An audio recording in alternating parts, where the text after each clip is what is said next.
E como é que foi ter a chance de ser secretária adjunto da Secretaria Municipal das Pessoas com Deficiência de São Paulo? Olha, Mário, essa é uma pergunta bem bacana, viu? Porque antes de ser secretário aqui em São Paulo, eu já tinha trabalhado no governo de Santo André, né? Na época era a Secretaria de Cidadania, quando ainda era o prefeito Celso Daniel. Depois eu também trabalhei na CPA, que é a Comissão Permanente de Acessibilidade aqui em São Paulo, quando o governo foi da Marta Suplicy. Então eu já tinha alguma experiência. Mas quando a gente está numa secretaria, a gente está lá no primeiro escalão do governo, né? Uhum. Isso diferentemente do que alguns possam pensar, não é assim uma coisa que abre todas as portas, não. Usando ainda esse exemplo da porta, né, que você falou. A gente, Sim. dentro do governo, a gente tem que continuar batendo nas portas para que as portas se abram. Quando a gente, por exemplo, está numa secretaria da pessoa com deficiência e vai conversar com a Secretaria de Transporte, por exemplo, para que haja uma preocupação com a acessibilidade no transporte, é também um exercício de insistência. É um exercício de insistência, de negociação. Então, essa experiência na Secretaria Municipal da Pessoa com Deficiência aqui em São Paulo foi muito uma experiência de negociação, de levar para as outras secretarias, porque a gente, enquanto Secretaria da Pessoa com Deficiência, a gente não pode fazer acessibilidade no transporte. Quem vai fazer acessibilidade no transporte é a Secretaria de Transporte. Quem vai fazer a inclusão escolar não é a Secretaria da Pessoa com Deficiência, é a Secretaria de Educação, né? Então, a gente tem que fazer essas negociações com as outras secretarias. Quem vai fazer acessibilidade nas calçadas é a Secretaria de Obras, né?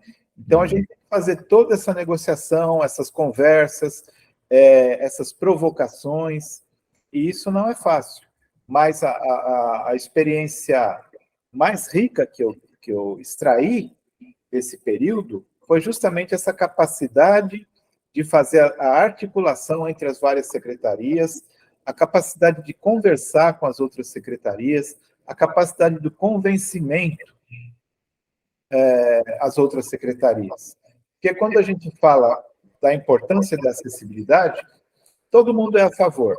O comerciante do bairro, o governante, o juiz de direito, todo mundo é a favor. Mas é a favor até o primeiro capítulo. Na prática, a coisa não é tão fácil. Na prática, a coisa não é tão fácil.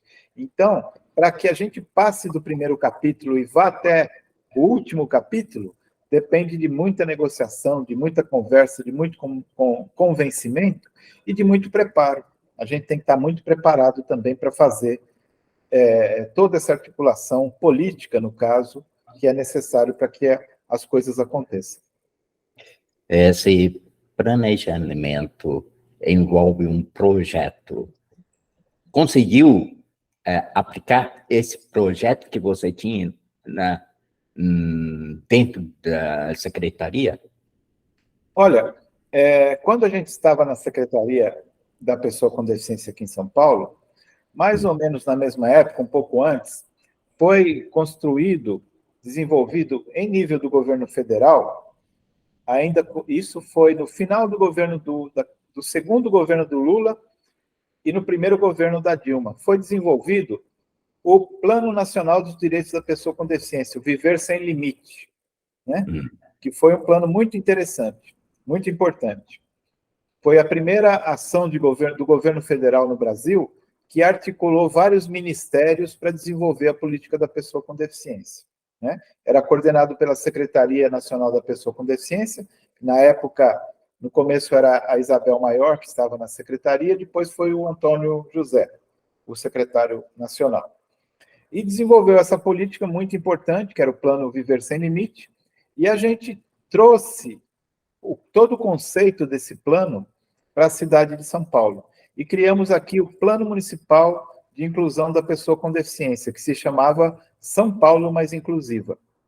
E a gente desenvolveu várias ações para a inclusão das pessoas com deficiência por meio desse projeto, dessa política pública. E algumas coisas ficaram, né? Infelizmente, a gente não teve uma questão grave, né? Essa descontinuidade de políticas públicas entre um governo começa a fazer uma coisa, entre outro governo começa a fazer outra coisa. Isso é muito ruim, né? A gente não consegue construir uma política de Estado, porque a gente quer uma política de Estado, não uma política de governo, né?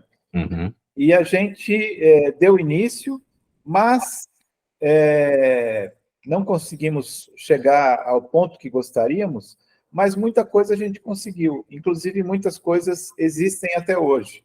Uma delas, por exemplo, foi assim, o avanço na política de inclusão escolar das crianças com deficiência, no ensino regular.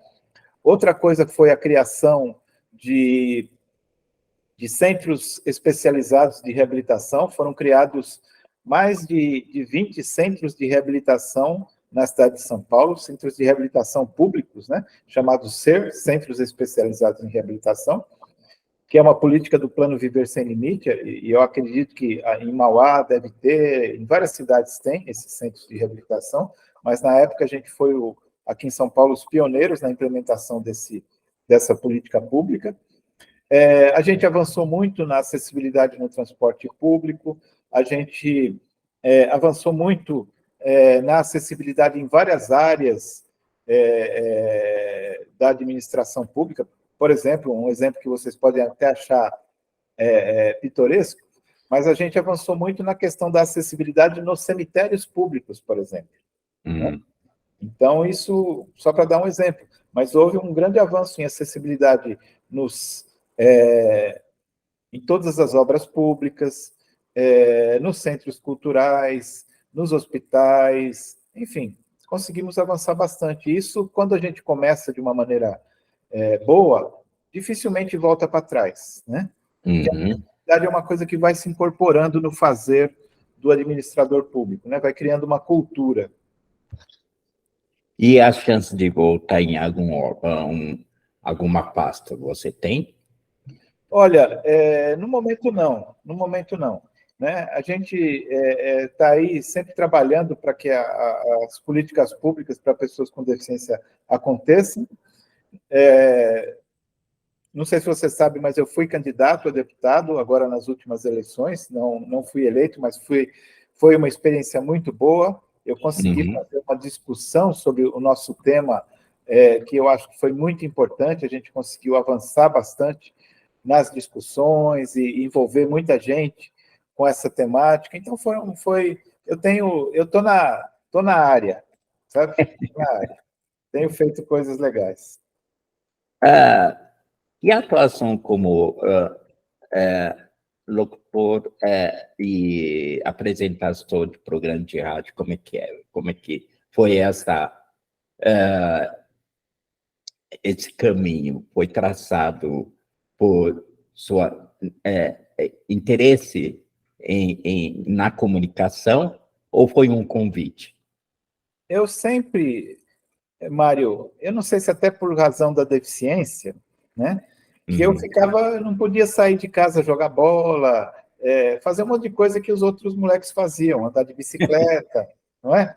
Essas coisas. Então, eu acabava que eu ficava muito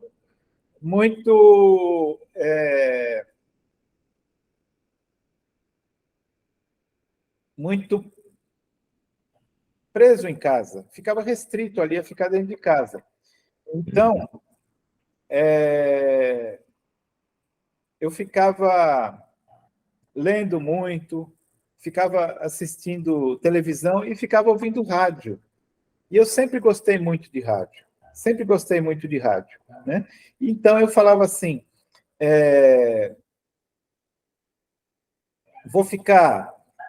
queria fazer... tinha alguns radialistas assim que eu gostava muito. Eu lembro de um que chamava Hélio Ribeiro. Não sei se você chegou a conhecer. Sim, lembro dele. Não é? Hélio Ribeiro, eu gostava muito. E aí, sempre falei, poxa, eu queria também fazer um programa de rádio, né? Aí eu fiz fiz amizade com um rapaz, né, o Manuel Negrais, até hoje é meu amigo. E a gente resolveu, e também com a Lia Crespo. A Lia Crespo conheço há muitos anos, inclusive ela estava naquela Kombi que eu te falei lá atrás, que me deu um folheto para estar na reunião e tal, né? Somos amigos até hoje. Então, a gente começou a fazer contatos e tal, começamos a produzir, no começo era a gente conseguia divulgar, o programa se chamava Minuto da Inclusão, e era bem restrito, era um programa curtinho, a gente fazia um por dia, 1 minuto por dia. A gente pesquisava um assunto, né, e eu fazia a locução, gravava e mandava para as rádios. E a gente cresceu muito, viu? Chegamos a distribuir o Minuto da Inclusão para mais de 200 rádios no Brasil. 200 rádios. E tinha até para o exterior, viu? Até para países lusófonos, né? Países de língua portuguesa, na África. Tinha uma rádio, onde era? Em Miami, que era da comunidade brasileira de Miami. A gente veiculava o programa lá. E durou 10 anos esse programa, 10 anos. A gente chegou a ter algum patrocínio, né? E depois ficamos sem patrocínio, não conseguimos patrocínio, estava muito difícil conseguir. E depois de 10 anos a gente desistiu de fazer, né? Mas é um projeto que a gente guarda com muito carinho e que valeu muito a pena ter feito.